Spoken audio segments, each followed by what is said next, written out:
जय श्रीराम मित्रांनो, मी शंकर. सकाळी 5 वाजे तर काम करून अजून दुसऱ्या दिवशी लगेच ठणठणीत उभारून दुसऱ्या लगेच कामाकडे आलोय गांधी मार्केटमध्ये शार्प येण्यासाठी. आला तसं म्हणलं आता सगळ्याचे सेटअपच बघून जावं. सगळ्याचे एक एक सेटअप बघून आम्ही आलो रिजवानबाईकडे.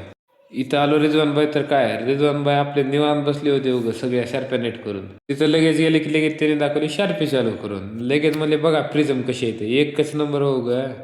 प्रिझम दाखवली की लगेच त्यांनी लगेच लॅम्पची क्वालिटी दाखवली. लॅम्प असा बसवला की त्यांनी कागद जाळून दाखवला. बघा कागद कसं जळत आहे. लॅम्पची टेस्टिंग झाली, निघाला की लगेच आम्ही सचिनबाईच्या गोडाऊनकडे. आपली शार्पी ठेवून आला श्री गणेश ऑडिओकडे. तिथं थोडा वेळ टेस्टिंग देऊन निघाला आम्ही लोकेशनकडे. तिथं थोडा वेळ थांबून आम्ही आलो दुसऱ्या डॉल्बीकडे. सकाळी लावाय चालू असलेले सेटअप आता सगळे प्रॉपर चालू झालेले इथं. आणि तेवढं आम्ही बघून निघाला आमच्या सेटअपकडे. तिथे येऊन बघतो तो काय आपला शो चालू झाला होता आणि गर्दीत एकच नंबर. आपला राजभाऊ तर काय नुसतं वाजवण्यात बिझी होता.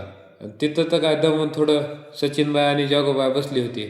थोडा वेळ लगेच केले लाईव्हमध्ये प्रोग्राम आहे आणि लगेच सचिनबाई मला थोडी माहिती दिली आणि मी पण जरा थोडं प्रॅक्टिस. शो संपला की आणले दिनेशबाई त्यांच्या छोट्या ऑपरेटरला. शो बंद झाल्यास तरी कोणतरी चलवायला माणूस लागतंय ना, त्याच्यामुळे आणला छोटा ऑपरेटर.